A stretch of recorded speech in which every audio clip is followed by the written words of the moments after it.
지금 유럽 방산 시장에서 충격적인 사건이 터졌습니다. 총액 8조 원 규모의 잠수함 계약에서 탈락한 한 나라가 계약과 함께 사라져야 할 무상 이전 약속을 그대로 실행하겠다고 밝혔는데요. 서류상 책임은 끝났고 철회 버튼만 남은 상황에서 이 나라는 인도 준비와 사후 관리 절차를 오히려 가속했습니다. 약자라면 즉시 물러섰을 선택의 순간 강자라 불리던 방산 강국들은 모두 계산기를 두드리고 있었는데요. 하지만 충격적인 사실은 이 이해할 수 없는 결정 이후 다른 나라들의 무기 도입 기준이 통째로 흔들리기 시작했다는 점입니다.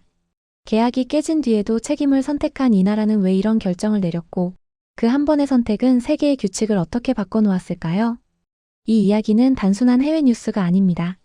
대한민국이라는 나라가 어떤 선택을 했고 그 선택이 왜 전 세계를 멈춰 세웠는지에 대한 기록입니다. 끝까지 보시면 왜 많은 나라들이 지금 한국을 다시 보기 시작했는지 분명히 느끼시게 될 겁니다. 이런 대한민국의 결정과 세계의 반응을 놓치고 싶지 않으시다면 지금 구독과 좋아요 한번 눌러주십시오. 대한민국을 제대로 보여주는 이야기를 계속 전해드리겠습니다. 안녕하세요. 저는 토마스 백입니다. 24년간 국제방산 사후관리 감사 업무를 해왔습니다. 제 일은 간단했죠. 무기를 판 나라가 약속을 지키는지 확인하는 겁니다. 정비 교육을 제공했는가, 부품 공급은 유지되는가, 계약서대로 움직이는가. 숫자와 문서로 판단했어요. 감정은 필요 없었습니다. 폴란드 차세대 잠수함 도입 사업 결과 보고서가 책상 위에 놓였습니다. 327페이지였죠. 최종 선정 결과는 명확했습니다. 프랑스 컨소시엄이 낙찰됐고 대한민국은 탈락했어요. 예상 가능한 결과였습니다. 저는 감사 기록 시스템을 열었습니다. 폴란드 잠수함 사업 마이너스 대한민국 제안 최종 결과란에 커서를 놓았어요. 탈락. 두 글자를 입력했습니다. 계약 체결 여부란에는 NA를 기재했죠. 계약 없음. 당연한 절차였습니다. 엔터키를 누르려던 순간이었습니다. 보고서 부록 섹션이 눈에 들어왔어요. 대한민국 제안 사항 중 이행 예정 항목이라는 제목이었습니다. 퇴역 잠수함 장보 고급 1번함 무상 이전. 승조원 6개월 훈련 프로그램. 정비 부품 2년간 무상 제공. 모두 한국이 제안했던 내용이었죠. 그런데 이상했습니다. 낙찰되지 않은 제안이 왜 이행 예정으로 분류돼 있는 겁니까? 저는 다시 문서를 확인했어요. 계약 체결 여부란에는 NA라고 적혀 있었습니다. 계약 없음. 당연했죠. 탈락했으니까요. 하지만 이행 상태란은 달랐습니다. 진행 중이라고 명시돼 있었어요. 진행 중? 계약도 없는데. 저는 폴란드 국방부 담당자에게 전화를 걸었습니다. 확인이 필요했죠. 오류일 가능성이 높았어요. 백 감사관님, 오류가 아닙니다. 담당자의 목소리는 차분했습니다. 한국 측이 탈락 통보를 받고도 철회 의사를 밝히지 않았다는 겁니다. 오히려 이행 일정을 재확인했다고 했어요. 장보 고급 잠수함은 이미 정비를 마쳤고 승조원 훈련 프로그램 커리큘럼도 완성됐다고 했습니다. 저는 기록란으로 돌아왔습니다. 특이사항 항목을 추가했어요. 낙찰 실패에도 불구하고 무상 이전 약속 이행 진행 중이라고 입력했습니다. 저장 버튼을 눌렀죠. 24년간 이런 기록은 처음이었어요. 창밖을 바라봤습니다.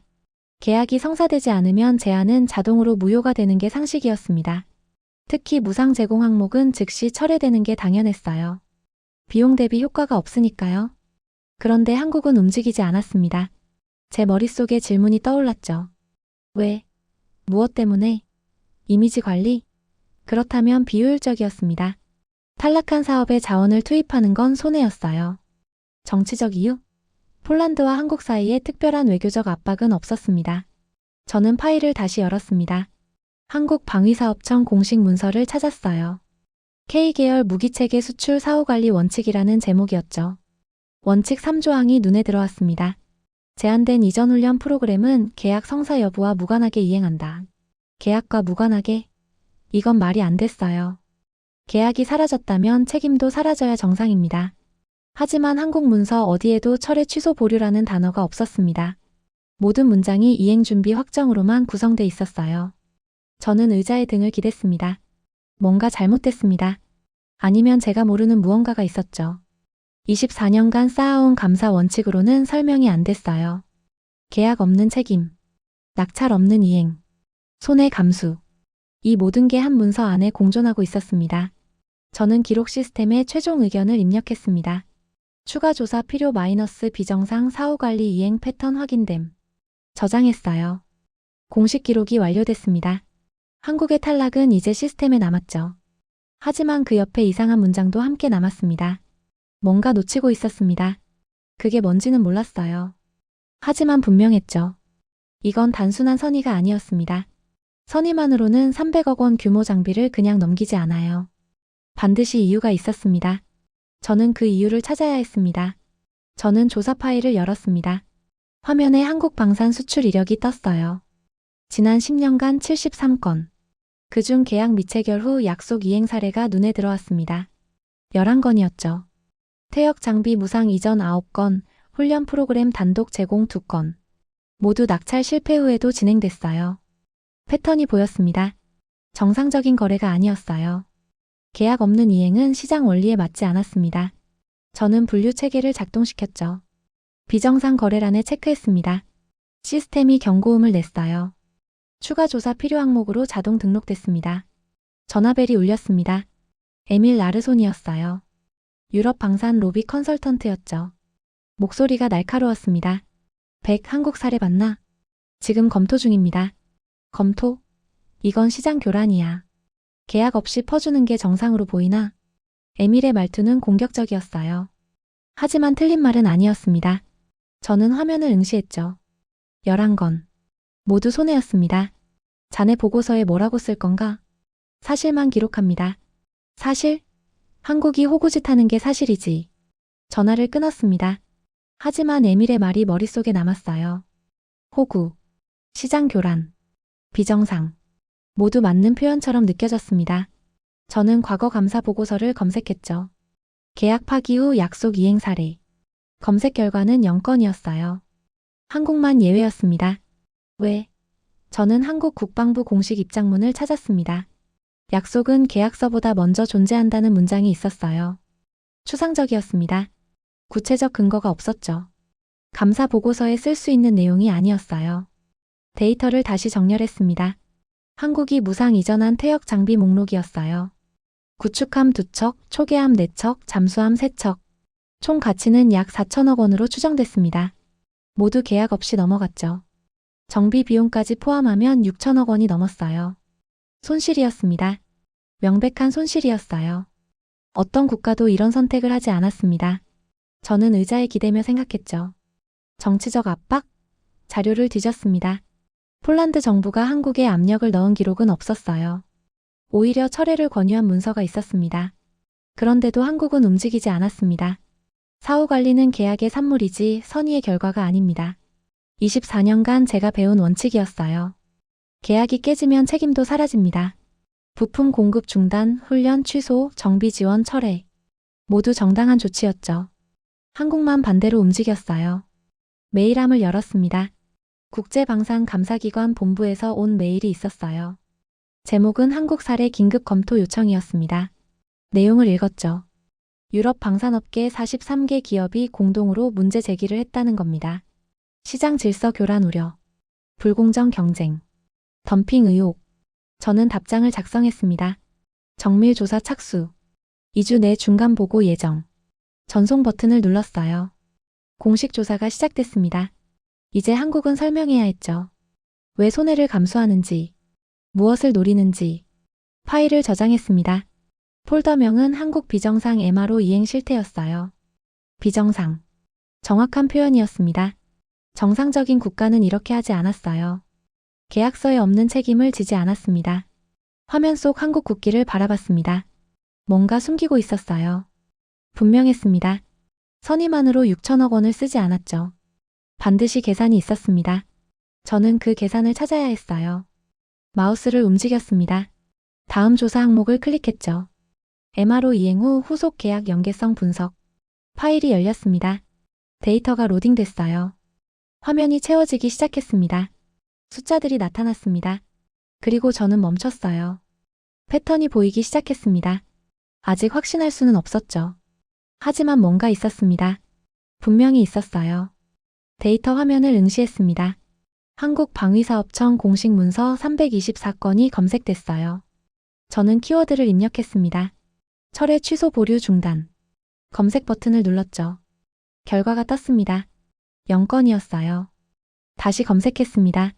이번엔 무상 이전과 계약 미체결을 동시에 입력했어요.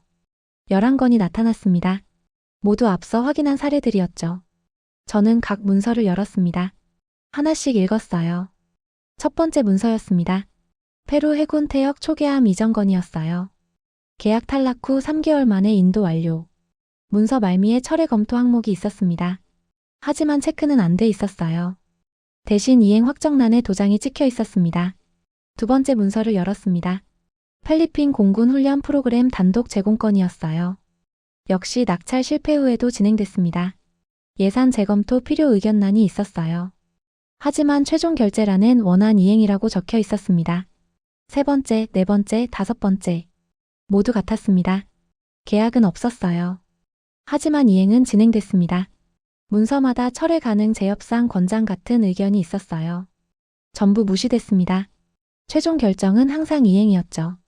패턴이 명확했습니다. 이건 실수가 아니었어요. 우연도 아니었습니다. 의도된 선택이었죠. 저는 화면을 스크롤했습니다. 문서 작성 부서를 확인했어요. 방위사업청, 국방부, 합참. 모두 달랐습니다. 하지만 결론은 똑같았어요. 전화를 걸었습니다. 한국방위사업청 담당자였어요. 김태윤. 해군 퇴역 후 MRO 총괄을 맡은 인물이었습니다. 3번의 신호음 후 연결됐어요. 김태윤입니다. 백 감사관입니다. 질문이 있습니다. 말씀하세요. 목소리가 평온했어요. 저는 화면 속 문서를 보며 물었습니다. 폴란드 잠수함 사업 귀국은 탈락했습니다. 그런데 왜 철회 문서가 없습니까? 철회할 이유가 없으니까요. 계약이 없는데도요? 약속은 계약 전에 했습니다. 간결했습니다. 저는 다른 문서를 열었어요. 페루 사례였습니다. 페루 초계함 건도 마찬가지입니까? 그렇습니다. 필리핀 훈련 프로그램도요? 예. 모두 손해 아닙니까? 김태윤이 잠시 멈췄습니다. 그리고 말했어요. 손해의 기준이 다릅니다. 전화를 끊었습니다. 손해의 기준? 저는 의자에 기댔어요. 무슨 뜻인지 이해할 수 없었습니다. 6천억 원은 어떤 기준으로도 손해였어요. 회수 불가능한 비용이었습니다. 문서를 다시 정렬했습니다. 이번엔 시간순으로 배열했어요. 가장 오래된 거는 7년 전이었습니다. 인도네시아 해군 퇴역 구축함 이전. 계약 탈락 후에도 이행됐죠. 최신 거는 3개월 전이었어요. 폴란드 잠수함 건이었습니다. 7년간 11건. 모두 같은 패턴이었어요. 계약 없음. 이행 진행. 철회 문서 없음. 예외가 단 한 건도 없었습니다. 저는 검색창에 새 키워드를 입력했어요. 이행 준비. 237건이 검색됐습니다. 모두 무상 이전 또는 훈련 프로그램 관련 문서였어요. 계약 체결 여부와 무관하게 작성된 준비 문서들이었습니다. 부품 목록, 정비 매뉴얼, 훈련 커리큘럼. 모두 이행 전제로 만들어져 있었죠. 이건 실수가 아니라 선택입니다. 제 입에서 중얼거림이 나왔어요. 한국은 처음부터 철회할 생각이 없었습니다. 계약 성사 여부와 관계없이 약속을 지키겠다는 결정이었어요. 문서 구조 자체가 그렇게 설계돼 있었습니다. 화면을 바라봤습니다. 철회라는 단어를 찾을 수 없었어요. 324건 문서 어디에도 없었습니다. 대신 이행 준비 확정 진행만 반복됐죠. 시스템 자체가 철회를 상정하지 않았어요. 마우스를 움직였습니다. 폴란드 사례 폴더를 다시 열었어요. 최신 문서가 보였습니다. 작성일은 어제였어요. 제목은 장보고급 잠수함 인도 준비 최종 점검이었습니다. 클릭했습니다. 문서가 열렸어요. 정비 완료 체크리스트, 승조원 명단, 훈련 일정표. 모든 게 준비돼 있었습니다. 계약이 없는데도요. 낙찰되지 않았는데도요. 숫자들이 눈에 들어왔습니다. 정비 비용 230억 원. 훈련 프로그램 운영비 80억 원. 부품 공급 예산 90억 원. 합계 400억 원이었어요. 모두 집행 예정으로 표시돼 있었습니다. 저는 화면에서 눈을 떼지 못했습니다. 이건 포기가 아니었어요.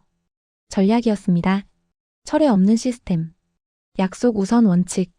계약보다 먼저 작동하는 책임. 한국은 이 모든 걸 의도했습니다. 파일을 저장했습니다. 제목을 바꿨어요. 한국 MRO 비철회 정책 구조 분석. 비정상이 아니었습니다. 설계였어요. 처음부터 이렇게 만들어진 시스템이었습니다. 아침 8시였습니다. 메일함을 열자 미확인 메일 53건이 떠올랐어요. 대부분 유럽 방산업체에서 온 것들이었습니다. 제목만 봐도 내용이 예상됐죠. 한국 덤핑 의혹, 시장 질서 교란, 긴급 대응 필요. 첫 번째 메일을 열었습니다. 프랑스 탈레스 그룹이었어요. 한국의 무상 이전 관행은 공정 경쟁을 해친다는 내용이었습니다. 법적 검토를 요청한다는 문장도 있었죠. 두 번째는 독일 라인메탈이었어요. 비슷한 내용이었습니다. 전화벨이 울렸습니다. 에밀 라르손이었어요. 아침부터 목소리가 날카로웠습니다. 백 뉴스 봤나? 아직입니다. 지금 당장 켜봐.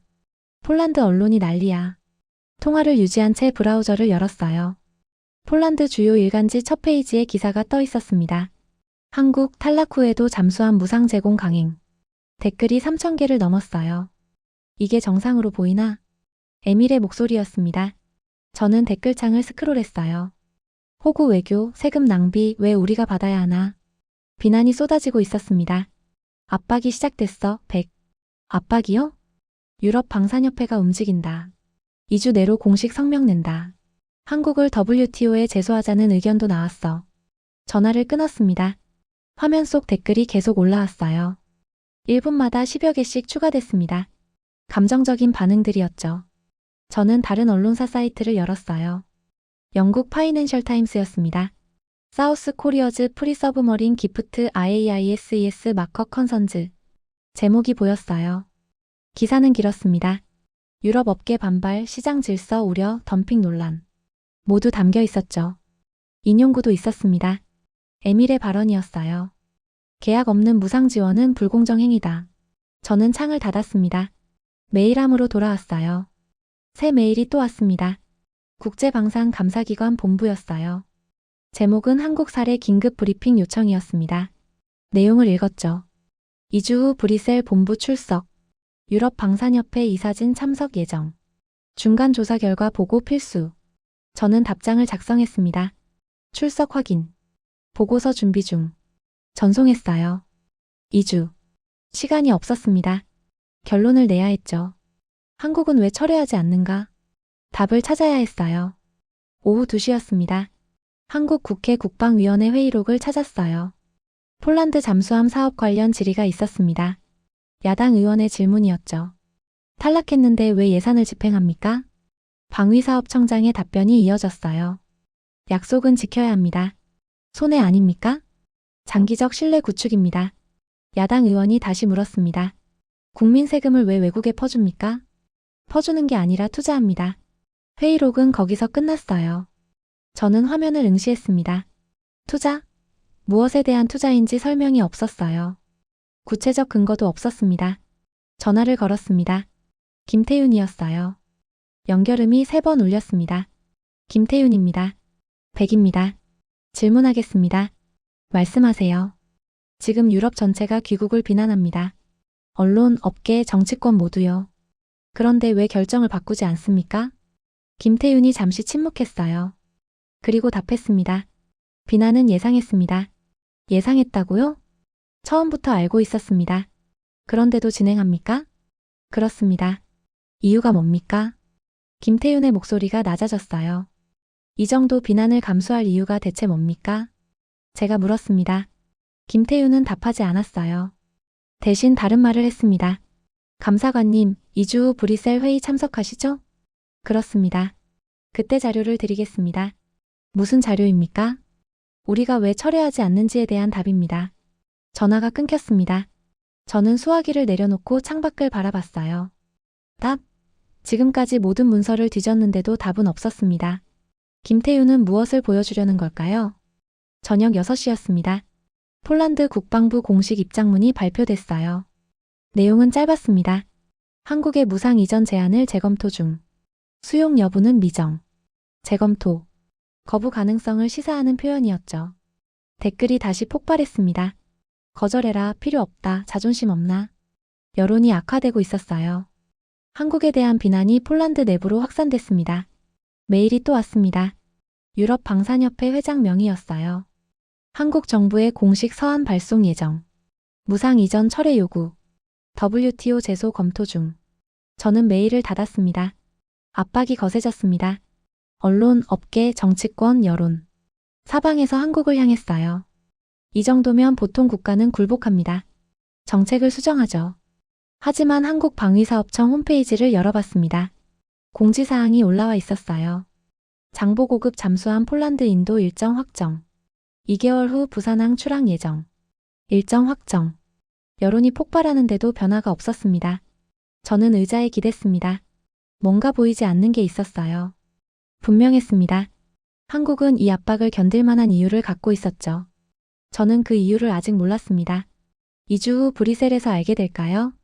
브뤼셀 공항에 도착했습니다. 오전 9시였어요. 택시를 타고 국제방산감사기관 본부로 향했습니다. 회의는 오후 2시였죠. 시간이 있었어요. 저는 호텔에 짐을 풀고 노트북을 열었습니다. 김태윤이 보낸 파일이 있었어요. 어젯밤 자정에 도착한 메일이었습니다. 제목은 한국 MRO 이행 후 후속 협력 데이터였어요. 첨부 파일 용량이 켰습니다. 230MB. 저는 다운로드를 시작했죠. 파일이 열렸습니다. 엑셀 시트였어요. 탭이 11개 있었습니다. 각각 퇴역 장비 무상 이전 사례별로 정리돼 있었죠. 첫 번째 탭을 클릭했습니다. 인도네시아 구축함 이전 건이었어요. 숫자들이 보였습니다. 이전 시점 7년 전. 이전 비용 320억 원. 그 아래 항목들이 눈에 들어왔어요. 이전 후 1년 이내 후속 계약. 클릭했습니다. 데이터가 펼쳐졌습니다. 인도네시아 해군 초계기 도입 사업. 한국 참여. 낙찰. 계약 규모 1조 2천억 원. 저는 화면을 응시했어요. 1년 만에? 퇴역 구축함을 준 지 1년 만에 1조 원대 계약? 다음 항목을 열었습니다. 이전 후 3년 이내 후속 계약. 또 있었어요. 잠수함 정비 부품 공급 계약. 5년 장기 계약. 규모 4천억 원. 훈련 프로그램 연장 계약. 3년 계약. 800억 원. 합계를 계산했습니다. 1조 6,800억 원이었어요. 퇴역 구축함에 투입한 320억 원의 50배였습니다. 저는 의자에 등을 기댔습니다. 손실이 아니었어요. 투자였습니다. 두 번째 탭을 열었습니다. 페루 초계함 이전 건이었어요. 이전 비용 270억 원. 후속 계약 항목을 확인했습니다. 2년 후 해군 훈련함 도입 사업 낙찰. 9,500억 원. 3년 후 함대함 미사일 공급 계약. 6천억 원. 패턴이 명확했습니다. 퇴역 장비 이전 1년에서 3년 내 후속 계약 이전 비용 대비 10배에서 50배 규모. 모든 탭이 같았어요. 예외가 없었습니다. 세 번째, 네 번째, 다섯 번째. 필리핀, 콜롬비아, 태국. 모두 동일한 흐름이었어요. 저는 전체 합계를 계산했습니다. 11건 이전 비용 총합 3조 2천억 원. 후속 계약 총합 15조 3천억 원. 손가락이 멈췄습니다. 15조? 투자 대비 4배 반환이었어요. 이건 손해가 아니었습니다. 설계된 수익 구조였죠. 저는 화면을 스크롤했습니다. 각 사례마다 타임라인이 첨부돼 있었어요. 타임라인을 열었습니다. 인도네시아 사례였어요. 구축함 이전 3개월 후 승조원 훈련 시작 6개월 후 정비 부품 첫 공급. 1년 후 초계기 사업 입찰 참여 낙찰 2년 후 잠수함 정비 계약 3년 후 훈련 프로그램 연장. 흐름이 보였습니다. 퇴역 장비가 문을 열었어요. 훈련과 정비가 신뢰를 쌓았습니다. 신뢰가 다음 계약으로 이어졌죠. 그리고 그 계약이 또 다른 계약을 낳았어요. 연쇄 반응이었습니다. 페루 사례도 같았습니다. 초계함 이전 승조원 교육 부품 공급 지속 해군 훈련함. 사업 참여 낙찰 미사일 공급 계약 레이더 시스템 추가 계약. 단절이 없었어요. 하나가 다음을 불렀습니다. 저는 새 시트를 열었습니다. MRO 이행률 비교 분석이라는 제목이었어요. 표가 있었습니다. 국가별 퇴역 장비 이전 후 MRO 이행률. 한국 98%, 미국 62%, 프랑스 57%, 영국 60%. 격차가 컸습니다. 한국은 약속한 정비를 거의 전부 이행했어요. 다른 국가들은 절반 수준이었습니다. 저는 각 주를 읽었죠. 계약 미체결 시에도 이행률 유지라고 적혀 있었어요. 다음 표를 봤습니다. 후속 계약 전환율 비교. 한국 91%, 미국 43%, 프랑스 38%, 독일 41%, 한국이 압도적이었어요. 퇴역 장비를 받은 국가 중 91%가 추가 계약을 체결했습니다. 이건 퍼주기가 아니라 설계된 흐름입니다. 제 입에서 중얼거림이 나왔어요. 한국은 처음부터 알고 있었습니다. 퇴역 장비가 미끼가 아니라 씨앗이라는 걸요. 훈련과 정비가 뿌리를 내리고 신뢰가 열매를 맺는다는 걸요. 시계를 봤습니다. 오후 1시였어요. 회의까지 1시간. 저는 파일을 USB에 저장했습니다. 노트북을 닫고 일어났어요. 본부로 가야 했습니다. 택시 안에서 생각했습니다. 유럽 방산업계는 이 데이터를 모를 겁니다. 퇴역 장비만 보고 손해라고 판단했을 거예요. 하지만 뒤에 15조 원이 숨어 있었습니다. 보이지 않는 연결고리였죠. 본부에 도착했습니다. 회의실 문을 열었어요. 유럽 방산협회 이사 12명이 앉아 있었습니다.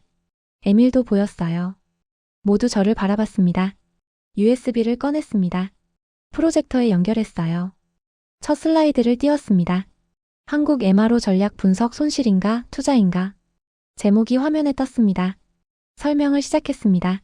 한국의 퇴역 장비 무상 이전은 독립된 거래가 아닙니다. 숫자를 보여줬어요.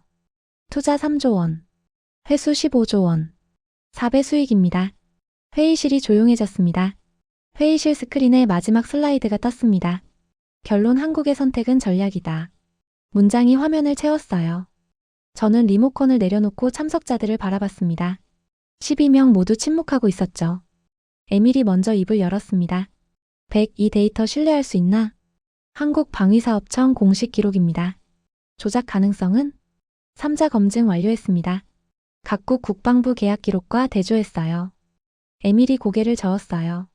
하지만 반박하지 못했습니다. 독일 라인메탈 이사가 손을 들었죠. 그럼 지금 폴란드 건도 같은 의도입니까? 그렇습니다. 증거가 있습니까? 저는 USB를 조작했습니다. 새 파일이 열렸어요. 폴란드 후속 협력 가능성 분석. 김태윤이 추가로 보낸 자료였습니다. 화면에 타임라인이 나타났죠. 폴란드는 향후 5년간 해군 전력 증강 계획이 있습니다. 숫자를 가리켰어요. 구축함 4척, 잠수함 6척, 초계함 10척. 총 사업 규모 20조 원으로 추정됩니다. 프랑스 탈레스 이사가 끼어들었습니다. 그게 한국과 무슨 상관입니까? 장보고급 잠수함을 인도받은 폴란드 해군은 한국 체계에 익숙해집니다. 다음 슬라이드를 넘겼어요. 승조원 6개월 훈련. 정비 부품 2년 공급. 기술 지원 지속. 이 모든 게 폴란드 해군 내부의 한국 시스템을 뿌리내리게 합니다. 영국 BAE 이사가 물었습니다. 그래서요? 다음 구매 시 한국 장비 호환성이 최우선 고려 요소가 됩니다. 회의실이 다시 조용해졌어요. 저는 데이터를 하나 더 보여줬습니다. 기존 사례 분석 장비 호환성과 후속 계약 상관관계. 그래프가 떴죠. 상관계수 0.92였습니다. 퇴역 장비를 받은 국가는 91% 확률로 같은 국가 신규 장비를 선택합니다. 에밀이 자료를 노려봤어요. 그건 우연일 수도 있습니다. 11건 연속 우연입니까? 에밀이 입을 다물었습니다. 저는 프레젠테이션을 계속했어요.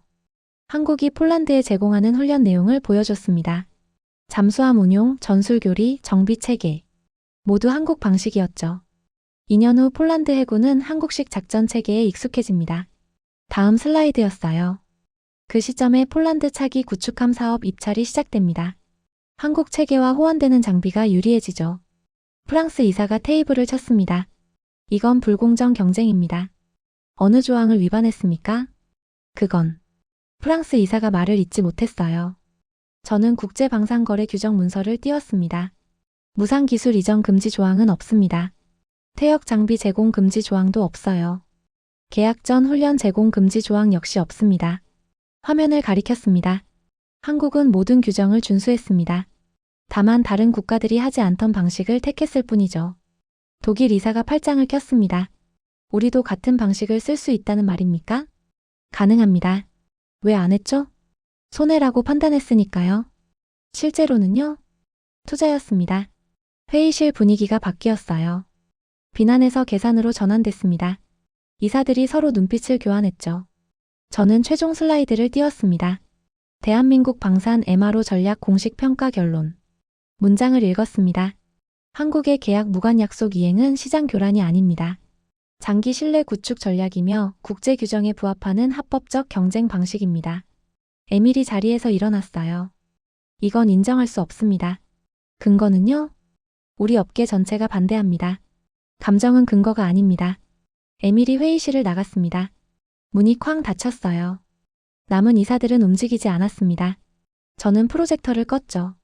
질문 있으십니까? 영국 이사가 손을 들었습니다. 이 보고서 공식 기록됩니까? 그렇습니다. WTO 제소는요?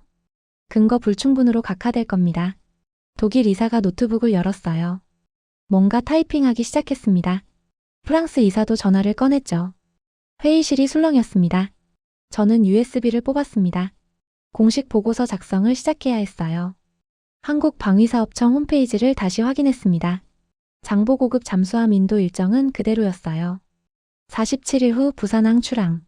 계약과 무관하게 약속을 지킨 국가. 제 보고서 제목이 정해졌습니다. 회의실을 나왔어요. 복도에서 휴대폰이 울렸습니다. 김태윤이었어요. 감사관님 발표 잘 되셨습니까? 예상대로입니다. 이제 아시겠습니까? 우리가 왜 철회하지 않는지. 압니다. 보고서에 뭐라고 쓰실 겁니까?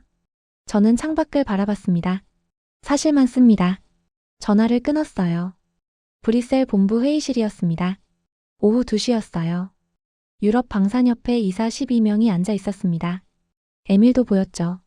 저는 프로젝터에 USB를 연결했어요. 분석 자료를 보여줄 준비를 했습니다. 그때 제 휴대폰이 울렸습니다. 김태윤이었어요. 저는 회의실 밖으로 나가 전화를 받았습니다. 감사관님, 지금 뉴스 보십시오. 무슨 뉴스입니까? 한국 정부 공식 발표가 나왔습니다. 전화를 끊고 노트북을 열었어요. 한국방위사업청 홈페이지에 공지가 떠 있었습니다. 30분 전 게시됐죠. 제목을 읽었습니다. 폴란드 해군 태역 잠수함 무상 이전 최종 확정 공고. 클릭했습니다. 공문이 열렸어요. 문장들이 눈에 들어왔습니다. 대한민국 정부는 폴란드 공화국과의 약속을 이행한다. 계약 체결 여부와 무관하게 장보고급 1번함 무상 이전을 확정한다. 인도 일정 47일 후 부산항 출항. 손이 멈췄습니다. 공식 발표였어요.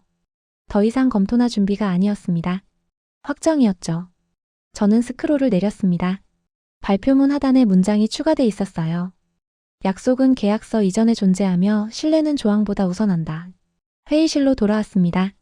잠시 양해 부탁드립니다. 노트북 화면을 프로젝터에 연결했어요. 한국방위사업청 공고문이 스크린에 떴습니다. 이사들이 화면을 응시했죠. 에밀이 자리에서 일어났습니다. 이게 뭡니까? 30분 전 한국 정부 공식 발표입니다. 독일 라인메탈 이사가 화면을 읽었어요. 얼굴이 굳었습니다. 프랑스 탈레스 이사가 테이블을 쳤죠. 미쳤군요. 계약도 없는데 공식 확정이라니. 영국 BAE 이사가 고개를 저었습니다. 도대체 왜 저러는 겁니까? 저는 USB 파일을 열었어요. 김태윤이 보낸 데이터였습니다. 화면에 숫자들이 나타났죠. 설명드리겠습니다. 첫 슬라이드를 띄웠습니다. 한국 MRO 전략 분석 퇴역 장비 이전 후 후속 협력 데이터. 인도네시아 사례가 나타났어요. 투자 320억 원. 회수 1조 6,800억 원. 퇴역 구축함 한 척이 50배를 돌려받았습니다. 페루 사례를 보여줬습니다. 초계함 한 척. 투자 270억 원. 회수 1조 5,500억 원. 11개 사례를 연속으로 띄웠어요. 모든 화면에 같은 패턴이 반복됐습니다. 투자 대비 10배에서 50배 수익. 후속 계약 전환율 91%. 회의실이 조용해졌습니다. 총 투자 3조 원. 총 회수 15조 원. 이건 손해가 아닙니다. 에밀이 끼어들었어요. 조작된 수치 아닙니까? 각국 국방부 공식 계약 기록과 대조 완료했습니다. 다음 슬라이드를 넘겼습니다. 폴란드 후속 사업 예측. 향후 5년 해군 증강 계획이 나타났어요. 구축함, 잠수함, 초계함. 총 사업 규모 20조 원. 장보 고급을 받은 폴란드 해군은 한국 체계에 익숙해집니다. 훈련 프로그램 내용을 보여줬어요. 6개월 승조원 교육. 2년 정비 부품 공급. 기술 지원 지속. 폴란드 해군 내부에 한국 시스템이 뿌리내립니다. 영국 이사가 물었습니다. 그래서 다음 구매도 한국 장비를 선택한다? 기존 사례 91%가 그랬습니다. 화면에 그래프가 떴어요. 장비 호환성과 후속 계약 상관관계. 상관계수 0.92. 프랑스 이사가 중얼거렸습니다. 보고서 어디에도 없는 선택이군요. 제가 고개를 끄덕였습니다. 맞습니다. 기존 방산 관행에는 없던 방식입니다. 마지막 슬라이드를 띄웠어요. 결론 계약 없이 약속을 지킨 국가. 문장이 화면을 채웠습니다. 저는 참석자들을 바라봤어요.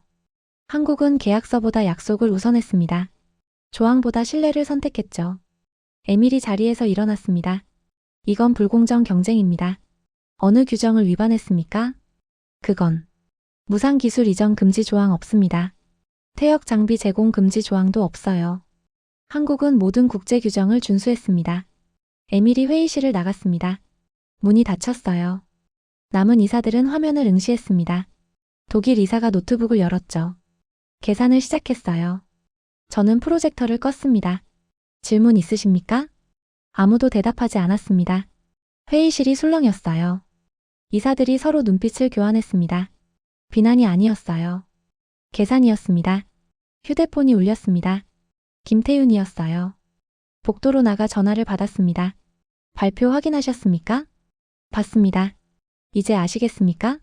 압니다. 당신들은 처음부터 계획했군요. 그렇습니다. 보고서에 뭐라고 쓸 겁니까? 저는 창밖을 바라봤습니다. 사실만 씁니다. 한국은 약속을 지켰다고요. 전화를 끊었어요. 브뤼셀에서 돌아온 지 2주가 지났습니다. 제 책상 위엔 문의 메일이 쌓여 있었어요. 발신자 목록을 확인했습니다. 폴란드 국방부, 루마니아 해군, 체코 육군, 베트남 공군. 모두 같은 질문이었죠. 첫 번째 메일을 열었습니다. 폴란드 국방부 조달 담당관이었어요. 제목은 한국 방산 MRO 이행 원칙 문의였습니다. 본문을 읽었죠. 귀기관의 한국 분석 보고서를 검토했습니다. 계약 파기 시 한국의 대응 방식에 대해 추가 자료를 요청합니다. 저는 답장을 작성했습니다. 첨부 파일 참조 바랍니다. 김태윤이 제공한 데이터를 첨부했어요. 전송 버튼을 눌렀습니다. 두 번째 메일이었습니다. 루마니아 해군이었어요. 차기 호위함 도입 사업 입찰 시 한국 업체 참여 조건 문의. 내용이 구체적이었습니다. 계약 불발 시 기술 이전 조건, MRO 지속 여부, 훈련 프로그램 제공 범위. 세 번째, 네 번째, 다섯 번째. 모두 비슷했어요. 가격이 아니었습니다. 사양도 아니었죠. 질문의 핵심은 하나였습니다. 계약이 깨지면 무엇을 합니까? 패턴이 바뀌고 있었습니다. 저는 국제방산 전시회 일정을 확인했어요. 다음 달 파리에서 열렸습니다. 참가국 명단을 봤죠. 한국관 부스 면적이 전년 대비 2배로 늘어나 있었습니다. 전화벨이 울렸습니다. 독일 라인메탈 구매 담당자였어요. 목소리가 조심스러웠습니다. 백 감사관님 자문 부탁드립니다. 말씀하세요. 우리 회사도 퇴역 장비 무상 이전을 검토 중입니다. 효과가 있을까요? 귀사의 MRO 이행률은 61%입니다. 그게 문제입니까? 한국은 98%입니다. 차이가 신뢰를 만듭니다. 전화가 끊겼어요. 저는 의자에 기대며 생각했습니다. 질문이 바뀌었어요. 이제 왜 한국은 퍼주나가 아니었습니다. 우리도 할 수 있나였죠. 오후 3시였습니다. 프랑스 탈레스 전략기획실에서 메일이 왔어요. 제목은 장기 신뢰 구축 전략 자문 요청이었습니다. 첨부 파일을 열었죠. 내부 검토 문서였습니다. 한국 모델 벤치마킹 필요성. 문서 첫 페이지 제목이었어요. 내용을 읽었습니다. 퇴역 장비 활용 방안, 계약 전 기술 지원 확대, MRO 이행률 목표 90% 이상. 모두 한국 방식이었습니다. 저는 창밖을 바라봤어요. 2주 전만 해도 한국을 비난했던 회사들이었습니다. 지금은 배우려 하고 있었죠. 메일함을 다시 열었습니다. 새 메일이 13건 더 와 있었어요. 스페인, 노르웨이, 호주, 캐나다. 모두 같은 맥락이었습니다. 한국 MRO 원칙, 계약 파기 후 대응, 신뢰 구축 방법론. 당신들은 계약이 깨지면 무엇을 합니까? 질문이 반복됐어요. 저는 템플릿 답변을 작성했습니다. 한국은 약속을 계속 지킵니다. 계약 여부와 무관하게요. 문장을 복사해서 회신했죠. 저녁 6시였습니다. 김태윤에게서 메일이 왔어요. 제목은 폴란드 인도 완료 보고였습니다. 사진 파일이 첨부돼 있었어요. 클릭했습니다. 부산항이었습니다. 장보 고급 잠수함이 예인선에 연결돼 있었어요. 폴란드 해군기가 개항돼 있었습니다. 승조원들이 갑판에 정렬해 있었죠. 한국 해군 교관들이 옆에 서 있었습니다. 사진 아래 문장이 있었어요. 약속 이행 완료. 다음은 훈련입니다. 저는 사진을 확대했습니다. 승조원들 표정이 보였어요. 진지했습니다. 한국 교관을 바라보는 눈빛이 달라져 있었죠. 전화를 걸었습니다. 김태윤이 받았어요. 인도 완료 확인했습니다. 예, 정시에 출항했습니다. 여론은 어떻습니까? 폴란드 내 반응이 바뀌었습니다. 어떻게요? 비난이 감사로 바뀌고 있습니다. 언론 보도 논조도 달라졌어요. 다음 계약 가능성은요? 김태윤이 잠시 멈췄습니다. 그리고 답했어요. 2년 후 구축함 사업에 초청받았습니다. 전화를 끊었습니다. 저는 최종 보고서를 열었어요. 지난주 완성한 문서였습니다. 제목을 다시 읽었죠. 대한민국 방산 MRO 이행 전략 평가 최종 보고서. 결론 부분을 스크롤했습니다. 한국의 선택은 시장 기준을 재정의했다. 가격 경쟁에서 신뢰 경쟁으로. 계약 중심에서 약속 중심으로. 단기 수익에서 장기 관계로. 문장을 추가했습니다. 이제 세계는 묻는다. 계약이 깨졌을 때 당신은 무엇을 하는가? 저장했어요. 보고서를 국제방산감사기관 본부에 제출했습니다. 업로드 완료 메시지가 떴죠. 이제 이 보고서는 모든 회원국이 볼 수 있었습니다. 창밖이 어두워졌습니다. 책상 위 메일함에 새 알림이 떴어요. 27건. 모두 한국 관련 문의였습니다. 저는 컴퓨터를 껐습니다. 질문이 바뀌었습니다. 그리고 세 개가 따라오고 있었어요. 3개월이 지났습니다. 제 책상 위엔 새 보고서가 놓여 있었어요. 국제방산감사기관이 발행한 2025년 글로벌 MRO 트렌드 분석이었습니다. 표지를 넘겼죠. 첫 페이지에 문장이 보였습니다. 신뢰 중심 계약의 부상. 제목이었어요. 본문을 읽었습니다. 지난 3개월간 17개국이 MRO 정책을 개편했다는 내용이었죠. 모두 한국 모델을 참고했습니다. 그래프가 있었습니다. 계약 파기 후 약속 이행 국가 수. 작년 1개국, 올해 18개국, 한국이 시작이었어요. 나머지 17개국이 따라왔습니다. 전화벨이 울렸습니다. 김태윤이었어요. 오랜만이었습니다. 감사관님 잘 지내셨습니까? 예, 그쪽은요? 폴란드 훈련 프로그램이 종료됐습니다. 결과는요? 승조원 전원 작전 투입 가능 판정 받았습니다. 다음 계약 소식은요? 김태윤이 잠시 멈췄어요. 그리고 답했습니다. 어제 공식 통보받았습니다. 폴란드 차기 구축함 사업 우선 협상 대상자로 선정됐습니다. 손이 멈췄습니다. 계약 규모는요? 1조 3천억 원입니다. 축하합니다. 감사관님 보고서 덕분입니다. 전화를 끊었어요. 저는 계산기를 두드렸습니다. 폴란드 잠수함 무상 이전 비용 400억 원. 후속 구축함 계약 1조 3천억 원. 32배 반환이었죠. 패턴이 또 증명됐습니다. 메일함을 열었어요. 읽지 않은 메일이 64건 있었습니다. 제목들을 훑었죠. 한국 MRO 모델 도입 문의, 신뢰 기반 계약 자문 요청, 장기 협력 전략 컨설팅. 모두 같은 방향이었습니다. 첫 번째 메일을 클릭했어요. 폴란드 국방부였습니다. 감사 서한이었죠. 귀기관의 공정한 분석에 감사드립니다. 한국과의 협력은 우리 해군 역사의 새로운 장을 열었습니다. 약속을 지키는 파트너와 함께하게 되어 영광입니다. 두 번째 메일이었습니다. 루마니아 해군이었어요. 차기 호위함 사업 한국 업체 우선 협상 확정 통보. 계약 규모 7천억 원. 또 성사됐습니다. 세 번째, 네 번째, 다섯 번째. 체코, 노르웨이, 베트남. 모두 한국과 계약 체결 또는 협상 진행 중이라는 내용이었어요. 저는 숫자를 합산했습니다. 총 4조 원을 넘었습니다. 창밖을 바라봤습니다. 햇빛이 들어왔어요. 24년간 방산 감사 업무를 해왔습니다. 계약서만 봤죠. 조항만 확인했습니다. 숫자로만 판단했어요. 하지만 한국은 달랐습니다. 계약서 너머를 봤어요. 조항보다 약속을 선택했습니다. 단기 손실보다 장기 신뢰를 택했죠. 그리고 세계가 바뀌었습니다. 최종 보고서를 다시 열었습니다. 대한민국 방산 전략 재평가 보고서. 3개월 전 제출한 문서였어요. 결론 부분을 읽었습니다. 한국은 무기를 판 게 아니라 책임을 팔았다. 문장이 눈에 들어왔죠. 제가 쓴 문장이었습니다. 지금 읽어도 맞았어요. 한국이 수출한 건 철과 화약이 아니었습니다. 실내였죠. 새 파일을 열었습니다. 국제방산거래 신규 가이드라인 초안. 본부에서 작성 중인 문서였어요. 제가 참여하고 있었습니다. 3조 항목을 읽었죠. 계약 파기 시에도 제한된 기술 이전 및 훈련 프로그램 이행 권장. 한국 방식이 국제표준이 되고 있었습니다. 전화가 또 울렸습니다. 국제방산감사기관 본부장이었어요. 다음 주 제네바 회의 참석 가능한가? 무슨 회의입니까? 신뢰 기반 방산거래 국제 포럼이야. 자네가 기조 발표 맡아줘. 주제는요? 한국 사례 분석이지. 세계가 듣고 싶어해. 알겠습니다. 전화를 끊었어요. 저는 의자에 기대며 눈을 감았습니다. 1년 전이 떠올랐어요. 폴란드 잠수함 사업 보고서를 처음 봤던 순간. 계약 없는 이행이라는 문장을 발견했던 때. 그때는 이해할 수 없었습니다. 계약이 사라지면 책임도 사라진다고 믿었어요. 24년간 그렇게 배웠습니다. 하지만 한국은 보여줬죠. 책임은 계약보다 먼저 존재한다는 걸요. 눈을 떴습니다. 화면 속 메일 목록이 보였어요. 64건. 모두 한국을 묻고 있었습니다.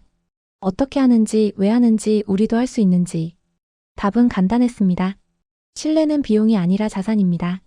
제가 보고서에 쓴 문장이었어요. 지금은 확신이 됐습니다.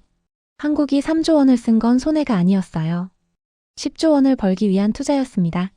그리고 그 투자는 계속 이어지고 있었죠. 키보드에 손을 올렸습니다.